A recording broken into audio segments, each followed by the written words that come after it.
Lab and ব্রাদার্সের বিরুদ্ধে সরকারের December মাসের উদ্যোগগুলো ছিল নিম্নরূপ: মূলধন 1,10,000 টাকা, খাজনা প্রারম্ভিক খাজনা 15,000,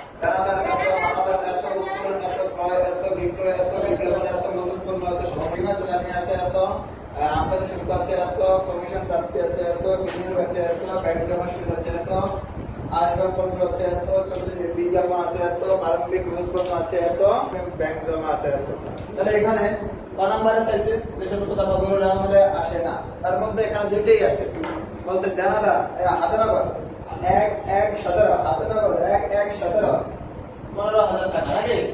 আর আছে সম্পূর্ণ মজুত পণ্য বলছে, সমাপনী মজুত পণ্য বলছে 12,000, মোট 27,000 টাকা।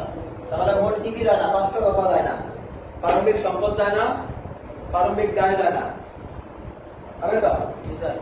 সমাপনী মজুত পণ্য যায় না, সমাপনী মনিহারি যায় না, আর সম্ভাব্য দায়, সম্ভাব্য সম্পদ, এই 5টা জিনিস কখনোই হবে না। কথা কি বলছে? বলছে উপযুক্ত খতিয়ানের উদ্ধৃত দ্বারা। তাহলে রেয়ামিল করা হয় কি দ্বারা? খতিয়ানোদ্ধৃত। খেয়াল করবেন সাথে নগদ আর সামনে এই দুটো সারা বাকি যা তাহলে ঘর করে বলছে রেয়ামিল প্রথম আছে মূলধন, ডেবিট ক্রেডিট কত? 1,10,000 টাকা। তারপরে কি? দানা ডেবিট ক্রেডিট ডেবিট কত টাকা? 25,000। তারপর আছে ডেবিট ক্রেডিট কত টাকা? 15,000 টাকা। তারপর আছে কি? ডেবিট ক্রেডিট ডেবিট, হ্যাঁ ডেবিট শুড। তারপরে ক্রয় কে ডেবিট ক্রেডিট ডেবিট। তারপরে বিক্রয় ডেবিট ক্রেডিট ক্রেডিট 25,000। বিনিয়োগের সুদ ডেবিট ক্রেডিট, হ্যাঁ বিনিয়োগের সুদ ডেবিট ক্রেডিট শুড। আচ্ছা কত টাকা? 3,000 টাকা। তারপরে বীমা চালানে ডেবিট ক্রেডিট ডেবিট। তারপরে আমদানি শুল্ক ডেবিট ক্রেডিট ডেবিট, কারণ কি? কমিশন প্রাপ্তি ডেবিট ক্রেডিট, কারণ কি? আয়। বিনিয়োগ ডেবিট ক্রেডিট, কারণ কি? ব্যাংক জমা সুদ ডেবিট ক্রেডিট, কারণ কি?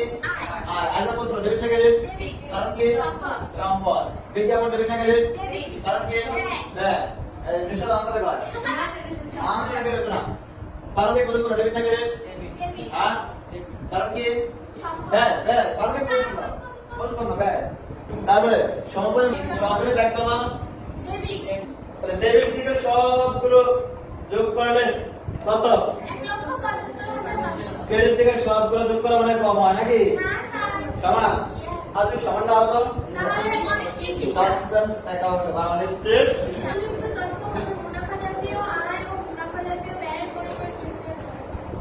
বলছে গ নম্বরে বলছে উপযুক্ত তথ্য হতে মুনাফা জাতীয় আয় ও মুনাফা জাতীয় ব্যয়ের পরিমাণ নির্ণয় করো। মুনাফা জাতীয় আয়ের মধ্যে কি কি আছে? আছে বিক্রয় কত টাকা? 45,000। আছে বিনিয়োগের সুদ কত টাকা? 3,000। আছে কমিশন প্রাপ্তি কত টাকা? 2,000। আর আছে কি? 500। ব্যাংক জমা সুদ কত? 500। সবগুলো যোগ করে কত আসে? 50,500।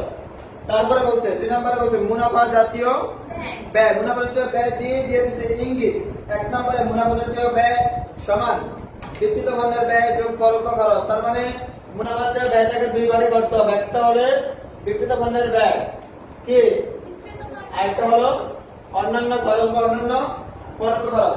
বিক্রিত পণ্যের ব্যয়ের ভিতরে আমরা কি কি জানি তাও তারা ইঙ্গিত দিয়ে দিচ্ছে। বিক্রিত পণ্যের ব্যয় ইকুয়াল টু প্রারম্ভিক মজুত পণ্য যোগ নিট ক্রয়। আমরা প্রারম্ভিক মজুত পণ্য লিখছি কত টাকা? 25,000 টাকা। তারপরে হ্যাঁ নিট ক্রয় লিখছি 30,000। তারপরে ক্রয় সংক্রান্ত খরচের কথা বলছে। আমরা ক্রয় সংক্রান্ত খরচের ভিতরে পাইছি আমদানি শুল্ক কত? 3500। তিনটা যোগ করলে কত আসে? 58,500। তার থেকে বলছে বাদ দিতে হবে কি? বিয়োগ দিতে সমাপনী মজুত পণ্য। সমাপনী মজুত পণ্য বিয়োগ দিতাম। সমাপনী মজুত পণ্য কত টাকা? 12,000 টাকা। বিয়োগ দিলে কি পাই? হ্যাঁ 46,500। তার সাথে যোগ করতে হবে অন্যান্য খরচ। অন্যান্য খরচের ভিতরে রয়েছে কি? বিজ্ঞাপন ব্যয় কত টাকা? 1,000 টাকা। বীমা চালানি কত টাকা? 5,000 টাকা। দুটো যোগ করলে 6,000। 46,500 আর 6,000 যোগ করলে 52,500। তাহলে কোনো প্রশ্ন আছে কারো? তবে এই টাকা আর এই টাকা কিন্তু মিলবে না, মানে আয় আর ব্যয় কিন্তু মিলবে না।